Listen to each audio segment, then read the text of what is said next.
있습니다. 내려주시고. 우리 윤명순 권사님 나오셔서 우리 권사님 삶을 통해서 만난 우리 하나님의 은혜를 같이 나누도록 하겠습니다. 우리 박수로 환영해 주시면 감사하겠습니다.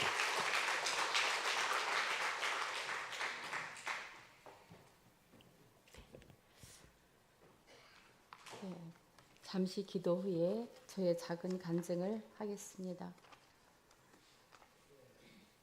사람의 폐부와 심장까지도 감찰하시는 아버지 하나님, 참으로 감사드립니다.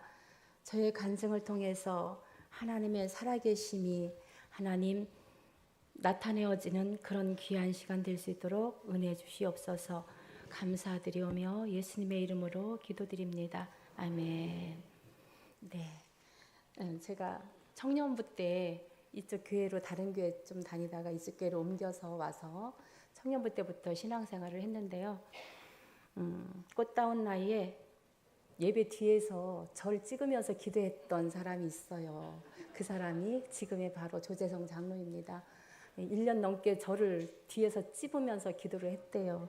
그래서 왜 그랬는지는 모르겠지만 또 그 당시에 저도 여기저기서 선자리가 많이 들어왔는데 왜 저분하고 결혼을 하게 되었는지 저도 잘 모르겠어요. 근데 제가 기도할 때 아가씨 때 기도할 때 하나님을 사랑하는 자, 부모님을 공경하는 자, 부부인 내게 잘하는 자, 주일 성수하는 자, 11조 하나님의 것을 아까워하지 말고 하는 자, 이런 자를 놓고 5가지를 놓고 기도를 했어요, 제가. 그런데 10년을 살고 나니 이루어졌더라고요. 그게 하나님이 이러셔서 제가 다른 사람을 만났으면 아마 뚝성교회를 안 나왔을 것 같아요. 근데 뚝성교회를 나올 수 있도록 저분을 만나서 신앙생활을 하고 10년을 생활을 하면서 제 모난 부분, 잘나지도 못했는데 잘난 척했던 그런 부분들이 많이 깎여진 걸 알았어요. 그래서 제가 너무 감사했고요. 제가 어느 날 이제 시댁에서 시어머니, 시할머니 모시고 살다가 3년 살고 성남으로 이제 분가를 했는데 구역 예배 드리고 오는 날 도둑을 맞은 거예요. 근데 버스에서 내려서 아기를 데리고 오는데 귀에서 막 쟁쟁쟁쟁쟁쟁쟁쟁 범사에 감사하라, 무조건 감사하라, 범사에 감사하라, 무조건 감사하라, 감사하라, 감사하라. 여기가 귀가 떨어져 나갈 것처럼 그런 거예요. 그래서 하나님 감사할게요 이러면서 그냥 속으로 그러면서 애를 이제 데리고 왔어요. 집에를 왔는데 집이 난장판이 된 거예요.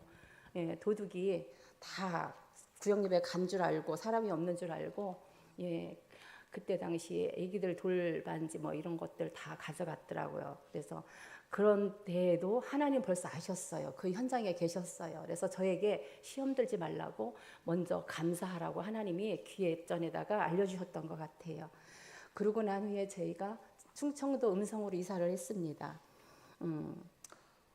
어떤 날에는 충청도에서 저희 미님이가 7살 때 유치원 때 이사를 해서 초등학교 6학년 때 다시 서울로 이사를 해서 전학을 시켰는데 교회를 오는데 눈이 너무 많이 오는 거예요. 근데 아침에 일찍이 눈이 오니까 더 일찍 다른 평소 날보다 더 일찍 출발을 했는데 눈이 너무너무 많이 쌓여가지고요. 앞으로 갈 수밖에 없어요. 뒤로 갈 수도 없고 어떻게 막 앞에서 그냥 계속 차가 밀리니까 갈 수밖에 없는데 교회를 왔는데 2시 예배가 시작이 됐더라고요. 그래서 그때 와서 예배를 드리고 4시쯤에 또 출발을 해서 집에를 갔는데 새벽 1시가 된 거예요. 그래서 하나님이 그런 어려운 여정 가운데 하나님이 저희 가정을 인도해 주셨어요. 그 후로 우리 아이들은 교회를 안 나왔어요. 가까운 교회로 갔어요. 너무 힘이 들어가지고. 예. 그래도 하나님께서는 그렇게 우리를 음성으로 인도해 주셨지만 멀다고 또한 힘들다고 좌절하지 않고 그런 다닌 모습을 하나님께서는 이뻐하셨던 것 같아요. 충북 음성에다가 저희는 사업장을 냈어요. 여러분들이 보셨던 것처럼 현대 1급 자동차 공업사라는 그곳에 그 공장을 세웠는데 처음에는 연고지가 아니기 때문에 텃세가 심해요. 시골이라. 그래서 너무 힘들었어요. 그러면 하나님 어떻게 해요? 라고 그러면 생활 중에 기도하래요. 금식 기도해라. 3일. 그러면 하나님 할게요. 그때는 제가 공장의 직원들이 그때는 한 12명이었어요. 그럴 때 제가 다 밥해 줘가며 3일 동안 금식을 해요. 그러고 나면 하나님이 해결을 해주셔요. 뭔가를 해결을 해주시고. 그래서 하나님이 함께 하시는 걸 이제 보는 거예요. 그렇게 이제 세월이 흘러서 1년 지났어요. 그런데 그런 어려움 중에서도 하나님은 저희 남편을 통해서 11조를 꼭 제 손에 쥐어줘요. 먼저. 그러면 그거를 고맙습니다, 감사합니다 받고 하나님 앞에 드릴 때 제가 하나님 너무 감사해요. 이거 잊지 않고 드리게 해주셔서 감사해요. 신랑을 축복해 주세요. 이렇게 이제 기도를 합니다. 그러는 중에 그렇게 사업을 진행이 되어주는 중에 하나님께서 제게 꿈속에서 음성을 주셔요. 야, 내가 너를 시험하고 싶은데 뭘로 시험할까? 물질로 시험을 할까? 이래요. 그래서 하나님 안 돼요, 안 돼요. 저 물질 시험하면 안 돼요. 충청도에 이렇게 멀리까지 와서 이사 와서 사는데 여기 동네는 좁아가지고요. 하나님 물질로 시험 받으면 하나님이 욕 봐요. 하나님 창피해요. 안 돼요, 안 돼요. 저 시험하지 마세요. 이랬거든요. 그러고는 잊어버렸어요. 그랬는데 우리 아들이 군에 입대를 해서 둘째 아들이 허리를 다친 거예요. 군에 입대하자마자 한 달 돼가지고 허리에 디스크를 다쳐가지고 이 아이가 고생을 하게 되었어요. 이럴 때 하나님께서 그 다치는 와중에 역사하시는데요. 1년 동안 제가 충청도에서 버스를 타고 출퇴근을 했거든요. 애들 대학교 갈 때까지 초등학교 6학년 때부터 그랬는데 매일 저녁 굶고 와서 여기 그때는 9시 기도회가 있었어요. 1년을 하나님 앞에 부르짖고 매달리고 하나님 바지가랑이를 잡았어요. 하나님 내 아들 살려주세요. 하나님 군에 있기 때문에 어떻게 할 수가 없어요. 제 손으로다가 어떻게 건드릴 수가 없는 거예요. 하나님만이 하실 수가 있는 거예요. 그래서 하나님 도와주세요. 하나님 믿는 자를 붙여주세요. 하나님 도와주세요. 그랬는데요. 정말 하나님은 사람을 통해서 일하시는 걸 저는 보고 느꼈어요. 우리 교회에 있지 않는 사람, 알지도 못하는 사람, 일면식도 없는 사람 두 분을 통해서 정음이를 도우시는데요. 정음이가 입원할 수 있는 그런 환경, 또 치료할 수 있는 환경 매주 토요일마다 데리고 와서 치료해서 데려다주고 이 일을 1년을 했거든요. 그걸 다 할 수 있도록 위에서 높은 사람이 다 해주셨어요. 그래서 그런 여정을 통해서 하나님은 분명히 살아계시다. 하나님은 하나님의 일을 하시되 사람을 통해서 하나님을 믿는 사람을 통해서 이렇게 일을 하시는구나라고 저는 생각을 했습니다.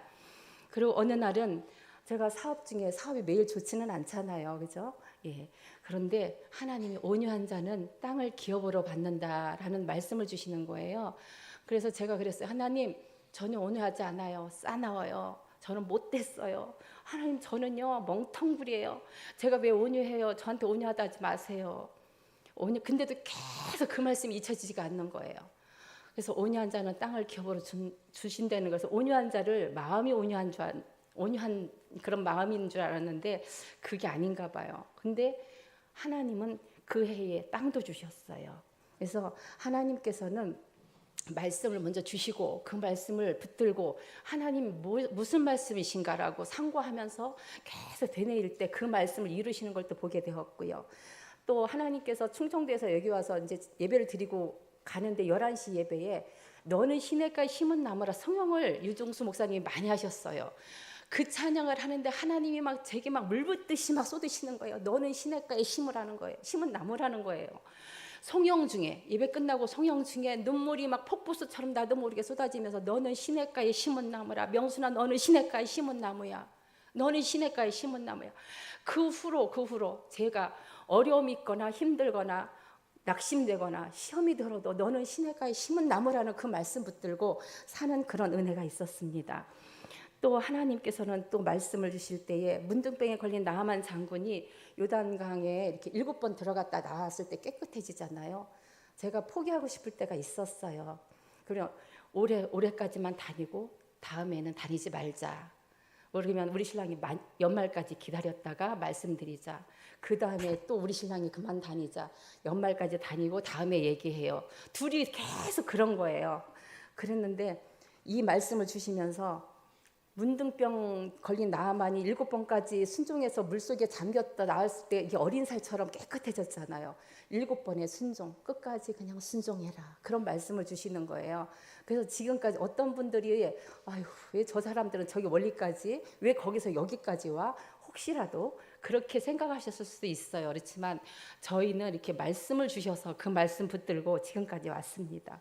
그리고 어느 날은 제가 사무실에서 저희 신랑은 이제 이렇게 일을 하시고 직원들 통솔 하시고 뭐 이렇게 하고 저는 이제 격리 업무를 보고 있는데 책상에 컴퓨터를 보는데요.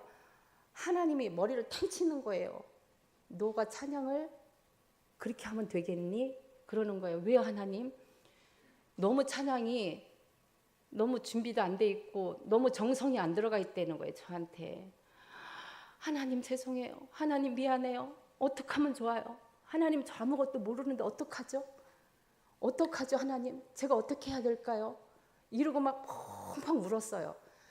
그랬더니 하나님이 제가 배울 수 있는 길을 열게 해주시더라고요. 제가 이제 찬양 사역하는 찬양학과를 이제 찬양 인도학과를 가려고 대학을 막 찾아보니까 전라도 쪽, 뭐 경상도 쪽 멀은 데가 있더라고요. 근데 서울 쪽에 가까운데 토요일만 가서 공부할 수 있는 그런 데를 인터넷을 통해서 발견하게 되었어요.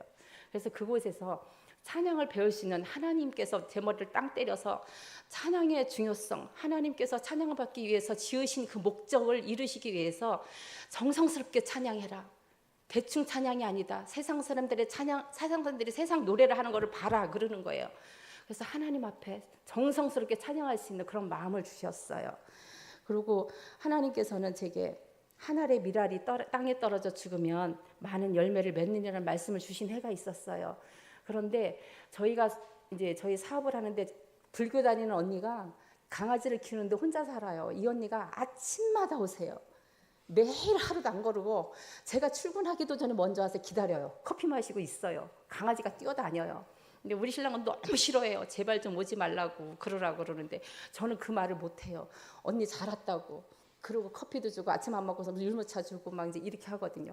이 언니가 40년 동안 불교 생활을 하다가 자기 스스로 끊고 예수님을 영접했어요. 그래서 제가 성경책을 하드리면서 거기에 있는 교회, 그 대소의 음성 대소에 있는 교회에 다니는 친한 권사님 연결해서 그 교회에 지금 집사님으로 전도를 올해 2명이나 했대요. 그리고 와서 자랑을 하더라고요. 그래서 이렇게 말씀을 통해서 열매를 이루시는 걸 제가 삶을 통해서 봅니다. 그리고 하나님께서 내 입을 크게 열라 내가 채우리라 이 말씀을 또 주셨어요. 근데 요거는 저희 신랑이 횡성 수련회 그 회장 연합회장 할 당시에 먼저 하나님 앞에 서원을 했대요. 그 금액을 딱 서원을 했는데 제게 이 말씀을 주시면서 마음이 하나 되게 하신 거예요. 근데 성전 건축하기 전에 벌써 우리 둘은 하나님 앞에 작정을 했어요. 그래서 하나님 앞에 드릴 거를 이제 딱 작정을 하고 기도를 하는데요. 생활이 그렇잖아요. 다 도레미파 솔라시도 아침 점심 저녁 다 똑같잖아요. 쳇바퀴 같잖아요. 근데 그게 어느 날 자는데 새벽에 하나님이 아나니와 삽비라가 되지 말아라 이러는 거예요. 그래서 네? 이러고 제가 하나님께 다시 물었어요. 왜 아나니와 삽비라요? 너의 신랑이 아나니와 삽비라처럼 그런 생각을 하고 있다는 거예요. 그래서 아침에 일어나고 조용히 여보 아나니와 삽비라 되지 말라는데 혹시라도 그런 생각했으면 하지 말아요. 땡빛을 내서라도 해야 됩니다. 제가 그랬어요. 어떻게 알았네요. 하나님이 알려주셨으니까. 그래서 그거를 온전하게 하나님 앞에 드릴 수 있는 그런 은혜가 있었습니다. 네. 그리고 하나님은 일을 행하시는 여호와 그것을 만들며 성취하시는 여호와 그의 이름은 여호와라 하는 이가 이와 같이 이르시도다. 너는 내게 부르짖으라 내가 내게 응답하겠고 내가 알지 못하는 크고 은밀한 일을 내게 보이리라. 네. 그리고 이 내용은 뭐냐면 아까 목사님께서 이렇게 보여주신 검사장에 대한 이야기인데요. 그 충청도 지역에는 종합검사가 아니라 정기검사, 자동차를 갖고 계신 분들은 알 거예요. 정기검사만 하는 지역이에요. 근데 수도권 지역, 서울, 경기, 광역시 이런 데만 종합검사를 하는 지역으로 분류가 돼 있었어요. 저희는 시골이니까 정기검사만 하는 지역인데 갑자기 이 작정한 헌금을 놓고 기도를 하는데 이걸 우리가 감당할 수가 없었거든요. 그런데 2달 전에 법이 바뀐 거예요. 하나님의 법을 바꾸신 거예요. 기가 막히게 바뀌시는데 그래갖고 이 법이 바뀌면서 우리가 이 공사를 하면서 그러니까 배로 된 거예요.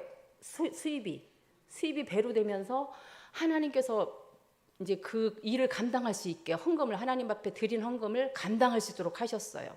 근데 감당하면서도 제가 하나님 저 등골 힙니다. 제가 지금 이제 웃으면서 말 그거 다 드리고 났지만 드리면서 하나님 저 등골입니다. 등골 드리게 해주세요. 제가 이렇게 기도하면서 한 기억이 있습니다. 그래서 그 검사장을 통해서 하는데 하나님께서 미리 꿈을 2번을 보여주셔요. 밑에는 자갈밭, 돌, 냇물 졸졸 흐르 냇물 이렇게 물이 약간 있는데 돌밭이고요. 길이 막 이렇게 막 구불구불랑한데 이런 데를 차를 타고 제가 막 가는 거예요. 이렇게 가는데 정상에 올라갔는데요. 황금 들판인 거예요. 노란 황금 들판. 그 꿈을 2번을 꾸는 거예요. 그래서 하나님 이게 무슨 꿈이에요? 하나님 이게 무슨 꿈이에요? 돌밭길을 걸으라는 거예요. 하나님 돌밭길을 걷다 나중에 뭐 어떻게 하려는 거예요. 막 제가 제 나름대로 이제 막 이랬어요. 그런데 그 검사 장비에 컴퓨터가 있어요. 그럼 컴퓨터에 그 프로그램을 심어서 그대로 자동차 종합 검사를 하게 되면 그대로 운행을 해야 돼요. 그래서 이게 매연도 안 나와야 되고 그 출력도 나와야 되고 그래야만 이제 오케이 돼서 합격이 되거든요. 그래야만 이제 검사가 완성이 되는데 그 프로그램일 거예요. 그게. 그래서 그거를 이제 시험 가동을 하는데 하나님 이거였어요? 이걸 보여주신 거예요. 저한테 너무 소스라치게 놀라가지고 한쪽 부팅에 가서 하나님 감사합니다. 이거였군요. 하나님이 심어주신 게 이거였군요. 이러고 제가 하나님 앞에 잠시 동안 눈물 뿌려서 기도한 적이 있습니다. 네. 그 다음에는 하나님께서 항상 기뻐하라, 쉬지 말고 기도하라, 범사에 감사하라. 이는 그리스도 예수 안에서 하나님의 뜻이니라 이런 말씀을 주시는데 하나님의 뜻 여기에 중점을 주시는 거예요. 항상 우리가 항상 기뻐하라, 쉬지 말고 기도하라, 범사에 감사하라는 항상 외워서 많이 읽고 있고 저도 집에다 가운처럼 붙여놨거든요. 그런데 이는 그리스도 예수 안에서 하나님의 뜻이라는 거에 강조를 주면서 이게 막 머리에서 막 이렇게 되는 거예요. 하나님의 뜻이라는 거 이게 내가 하고 싶은 게 아니라 외우는 게 아니라 하나님의 뜻이기 때문에 이렇게 하려는 거예요. 그래서 그 말씀을 주시는데 그 말씀대로 그렇게 살아가는 제가 됐거든요. 코로나 시대가 됐어요. 그래서 코로나 시대에 여기저기 주위에 우리랑 가까운 데 있는데 코로나 걸려갖고 막 여럿이 문 닫고 막 되게 불안했잖아요. 그럴 시기에 또 하나님께서 코로나 걸리지 않게 거대한 손, 큰 손이 막 저 위에서 이렇게 쫙 펼치고 있는 게 보이는 거예요. 아주 큰 손, 막 감당할 수가 없는 큰 손이 그냥 위에서 탁 불치고 있어서 그 손 하나님 감사해요. 그 손만 막 이게 눈 뜨고 있어도 막 보이는 거예요. 감사해요. 정말 코로나 시대에 저희 하루도 문 닫지 않고 직원들 저희들 코로나 걸리지 않고 매출이 떨어지지 않고 그렇게 지난 코로나 시대를 지냈습니다. 하나님이 지켜주셨어요. 요즘에 주시는 말씀은 하나님께서 경건의 삶을 살아라 오래 주신 말씀이에요. 그래서 제가 하나님 경건의 삶을 어떻게 살아야 되나요? 라고 이제 또 물었어요. 그랬더니 하나님께서 이런 말씀을 주시네요. 성경에 있는 말씀. 아버지 앞에서 정결하고 더러움이 없는 경건은 곧 고아와 가부를 그 환난 중에 돌아보고 또 자기를 지켜 세속에 물들지 아니하는 것. 이것이래요. 그래서 제가 하나님 저는 그릇이 작아요. 그래서 하나님 말씀 주셔도 크게는 못하고요. 그럼 하나님 성가대를 먼저 놓고 기도할게요. 우리 성가대 중에 혼자 되신 분들 있어요. 하나님 저들 뒤에서 묵묵히 기도해 드릴게요. 이러고 제가 지금 기도하고 있습니다. 그래서 하나님께서는 저희의 여정을 통해서 저희 일생을 통해서 이렇게 하나님 앞에 간증할 수 있는 그런 은혜를 주셔서 감사합니다. 제가 여정이라는 찬양 이거 한 곡 불러드리고 우리 샤마임 찬양단 나와서 같이 찬양하겠습니다. 제가 올해 61년 한갑이 되었습니다. 저희 아가씨 때부터 지금까지 살아온 주님과 동행한 삶 하나님 앞에 간증으로 잠깐 올려드렸습니다. 감사합니다.